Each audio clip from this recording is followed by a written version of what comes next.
está presente la cuestión indígena, la diversidad cultural inmensa, enorme, de todos estos países, ¿no?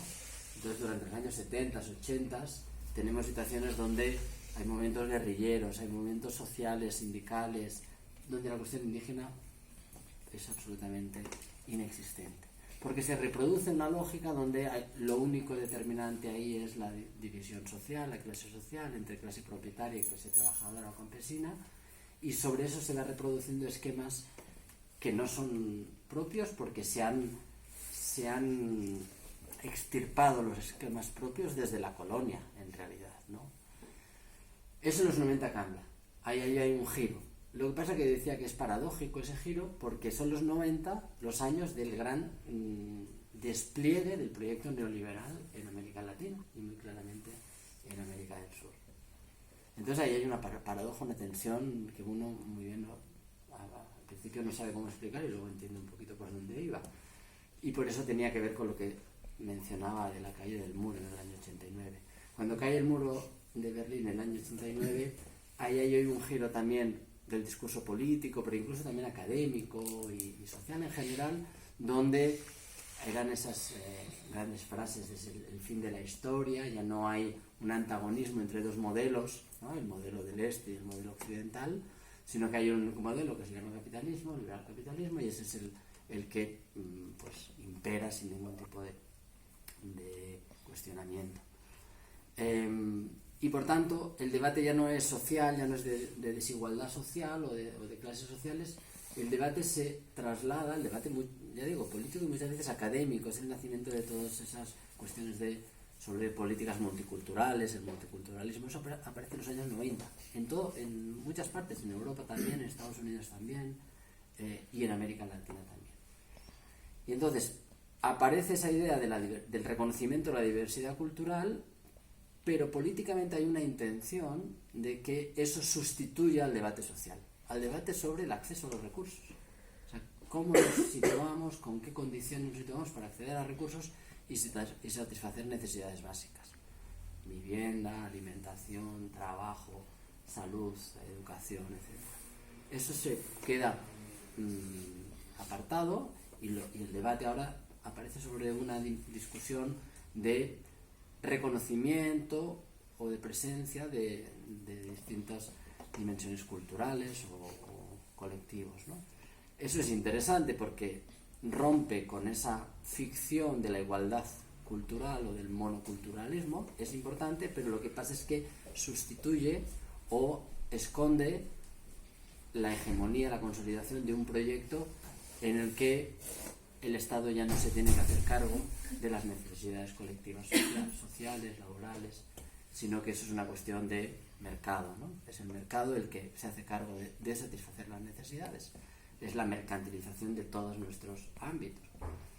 Y es ahí donde se produce esa paradoja o esa tensión de las constituciones de los 90. Por ejemplo, la ecuatoriana del año 98, una constitución de un proceso de aprobación nada democrático, ¿no? Un cuartel discutido por unos cuantos sectores, donde no hay una asamblea propiamente dicha, con un proceso constituyente, con demandas sociales, sino que es una especie de laboratorio político de unos cuantos actores que se encierran para contener determinados procesos sociales que se estaban dando. Por un lado, lo contienen dando respuesta a determinadas demandas, por ejemplo, el reconocimiento de los derechos de los pueblos indígenas, otros reconocimientos sociales, hay derechos sociales interesantes en la Constitución del 98, pero a la vez la misma Constitución está abriendo las puertas o consolidando, mejor dicho, al modelo neoliberal. Es lo que se llamaba la construcción de la pista de aterrizaje, se decía en los años 90. La pista de aterrizaje era las condiciones que iban a favorecer o iban a traer la inversión extranjera en el propio país respecto de los recursos, ¿no? Eso es del año 98. Entonces, lo que sucede es que de manera muy rápida eso se ve que no contiene nada, al revés, ¿no? La propia estructuración de cómo ese modelo neoliberal va agotando la propia viabilidad y vitalidad económica y social del país, provoca el proceso de endeudamiento y después la dolarización, que empobrece de manera masiva a casi todo el país, en realidad, ¿no? Solo aquellos que tenían sus ahorros ya en dólares en bancos extranjeros, determinadas partes, por tanto, de la oligarquía, especialmente esta oligarquía guayaquileña, de costeña en todo caso, de manera muy clara. Pero eso no solo pasa en Ecuador, está pasando al mismo tiempo en muchos países de la zona. En el caso de Bolivia también. En el caso de Bolivia son condiciones distintas, no tiene el equivalente a la sociedad costeña es Santa Cruz de la Sierra, ¿no? Es otro contexto.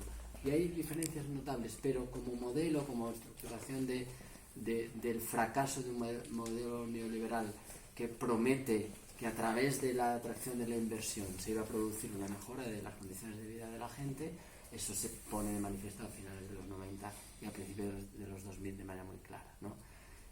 Eso los gurús de ese proyecto, esos Chicago Boys y demás, hablaban del efecto rebalse.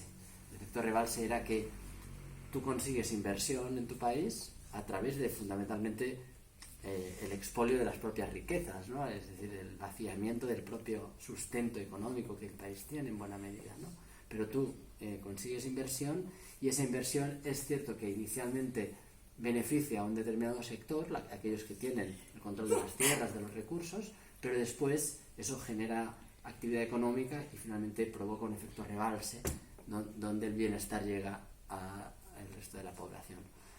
Pues esperando ese efecto rebalse, pues la gente se empobrece y tiene que emigrar por millones, como indicaba Gabriela. Claro, en esas condiciones lo que se hacen es reactivar procesos sociales y políticos muy, muy potentes, muy intensos en estos primeros años de los años 2000, en Ecuador, pero también en muchos otros sitios. El caso de Bolivia es especialmente intenso ahí, ¿no? La guerra del agua, la guerra del gas.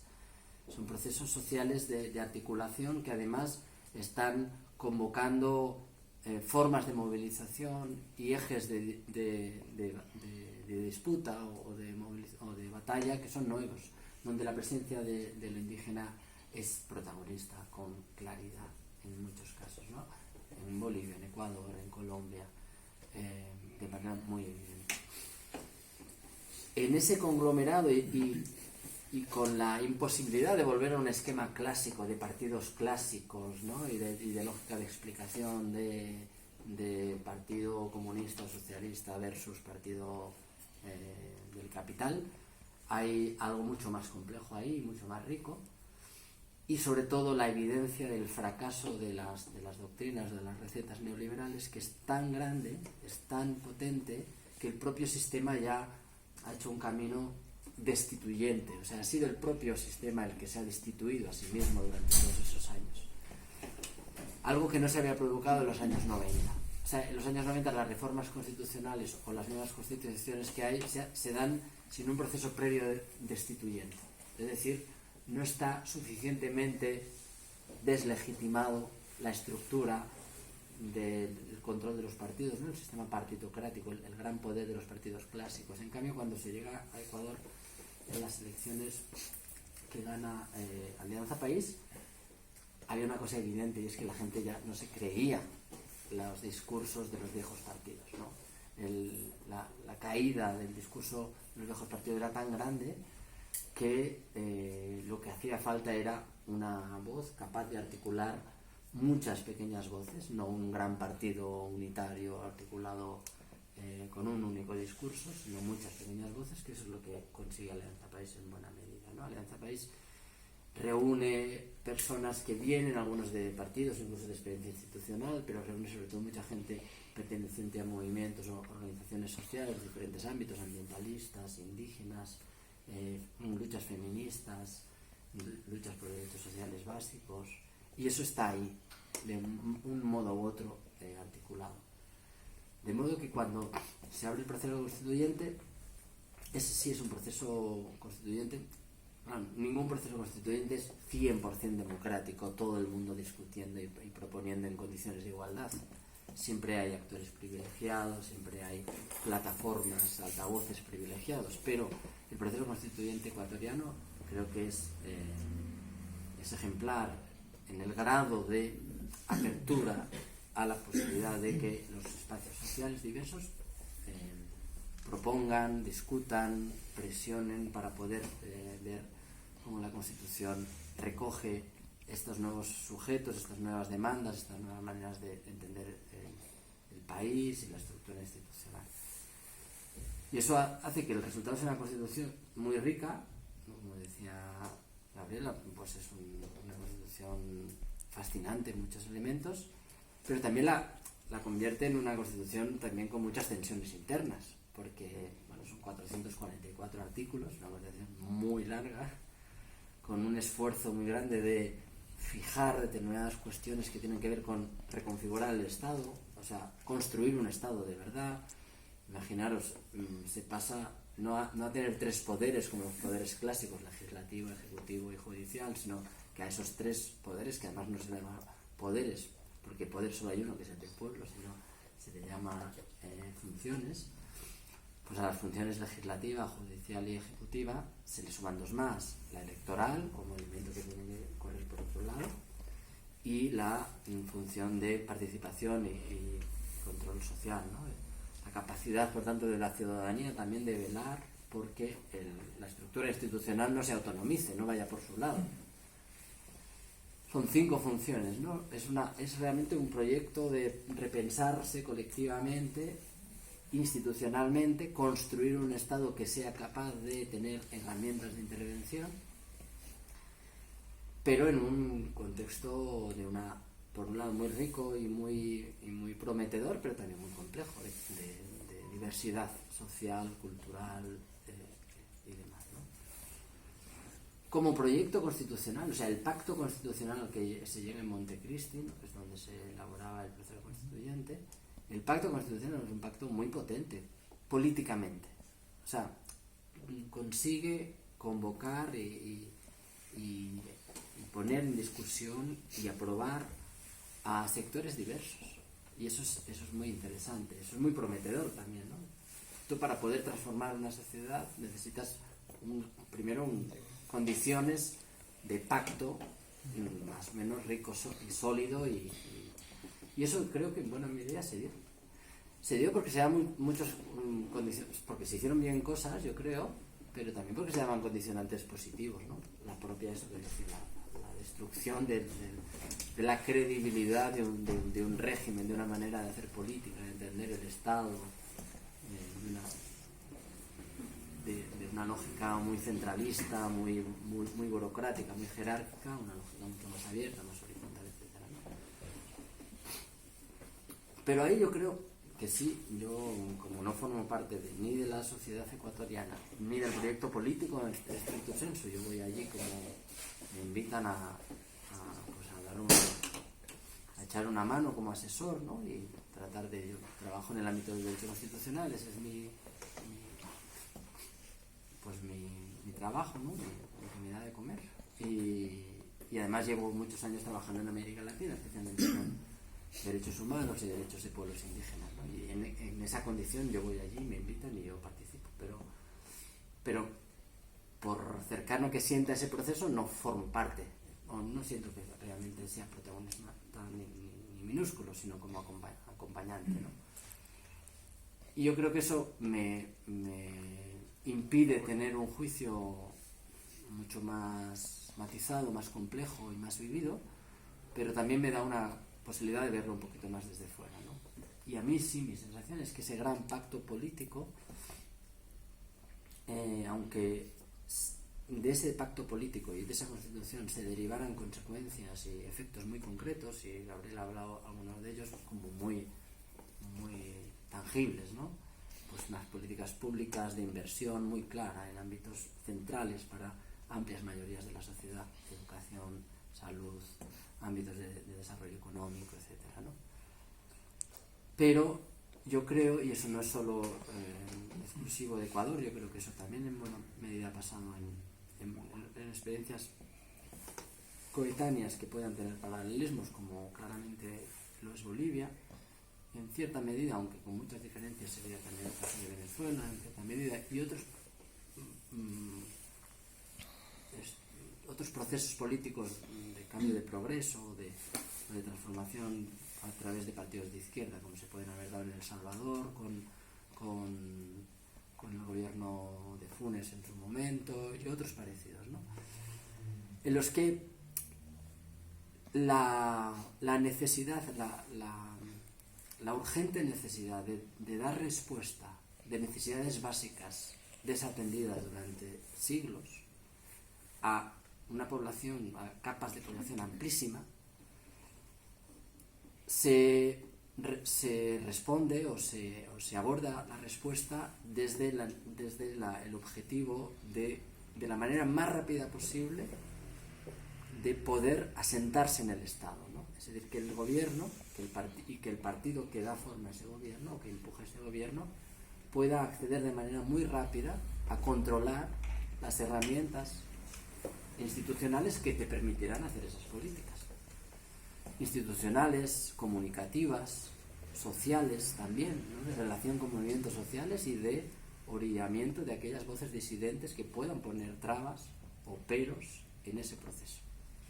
Y ahí hay una tensión que no es fácil de resolver, porque realmente las exigencias, las demandas sociales son fuertísimas. Yo he estado trabajando también en Bolivia desde el año 2006, cuando ganó Evo Morales a finales del 2005.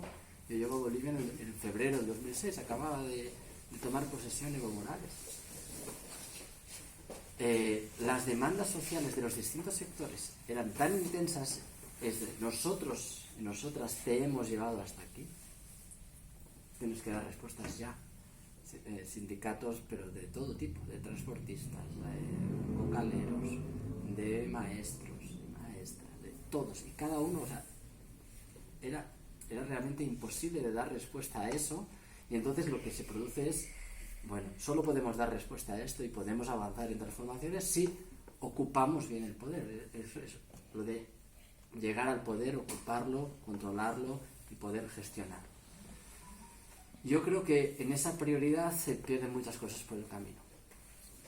Y eso creo que pasa en Ecuador y pasa en Bolivia y pasa en otros lados, pero es donde yo puedo hablar un poquito más, aunque sea externamente, porque he estado allí y en algunos momentos políticos vivirlo. Eso también tiene que ver con no plantearse en serio, profundamente, un cambio de modelo económico. Se cambia la manera de gestionarlo y cómo se redistribuye el beneficio que de ese modelo sale, que no es menor. Hemos pasado siglos de procesos de expolio, de desposesión por una parte muy, muy reducida de la población. Estamos hablando de un 5% de la población, más o menos, el 10 como máximo. El 90% restante, siento generoso, ha quedado excluido durante siglos.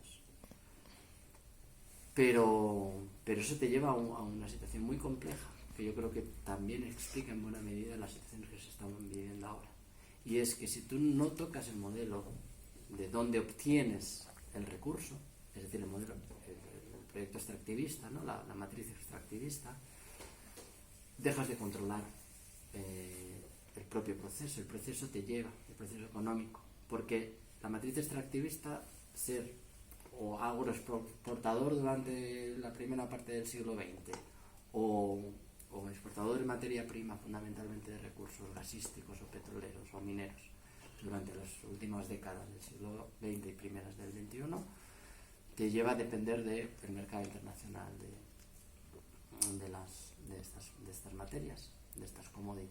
En el momento de estos primeros 10 años de Correa, un momento altista de las commodities, muy altas, con las cuales además se podían hacer cosas terribles y se hicieron cosas muy interesantes. ¿De acuerdo? Pero también, en menor medida y sin discusión política y sin una socialización, pero también, yo a veces lo digo, son piedras contra el propio tejado, porque yo sí apuesto por proyectos progresistas de gobierno, no es que no apueste. Pero el gobierno de Perú, siendo un gobierno reaccionario en buena parte de todos esos años, cuando no meramente liberal conservador o directamente reaccionario, también tiene mejoras sociales y económicas en esos años, porque Las commodities eran muy altas, mineras y petroleras, que para el caso del Perú también son importantes. También tuvo mejoras sociales, disminución de las tasas de pobreza, no comparable al caso de Ecuador y sobre todo de Bolivia, que fue espectacular, pero también se dieron. Si no discutes esa matriz, y eso estuvo en discusión, pero no consiguió, porque eso era incompatible con controlar las herramientas de un poder que ya está en marcha. Si tienes que construir otro realmente de nuevo, eso te pierdes en el camino. Pero yo creo que ahí sí el debate, por si nos toca otra vez acompañar estos procesos, el debate es que no puede haber un proceso de transformación que dure más de 10 años si no se hace una transición paralela y una transición, por tanto, no de un día para otro, hacia un modelo no tan dependiente, más diversificado. Y se intentaron cosas, lo que decía Gabriela, de modificar el polo del espacio de referencia económico y político a una alternativa latinoamericana, fundamentalmente a través del ALBA, del AC y otros, eso era y del sucre como moneda de intercambio, una especie de euro, pero solo para los intercambios financieros, ¿no? Pero eso era potentísimo, le estás quitando espacio, le estás quitando el agua al dólar, ¿no? Precisamente también por eso tenemos la respuesta furibunda de lo que estamos viviendo ahora. Por tanto, es extremadamente complejo, pero yo sí considero que ni en Ecuador ni en Bolivia, ni menos en otros sitios, se planteó como elemento central del proyecto una lógica de transición. Ya digo, comprensible por muchas cosas, pero irrepetible desde un punto de vista para abordar nuevos procesos. Y luego la última cosa, ya con eso ya no diría más, no quería extenderme. Hay un elemento en esa necesidad o compulsión para controlar las herramientas de la gestión pública. Hay cosas muy interesantes, el trabajo en Ecuador especialmente, cómo se construye un Estado con una capacidad de intervención muy interesante, un ministerio solo sobre planificación institucional, la Secretaría Nacional de Planificación. Es algo fabuloso, interesantísimo, que es precisamente lo que ha tratado de desmontar el gobierno de Lenín Moreno, porque eso es contrario a el espacio natural de desarrollo del mercado.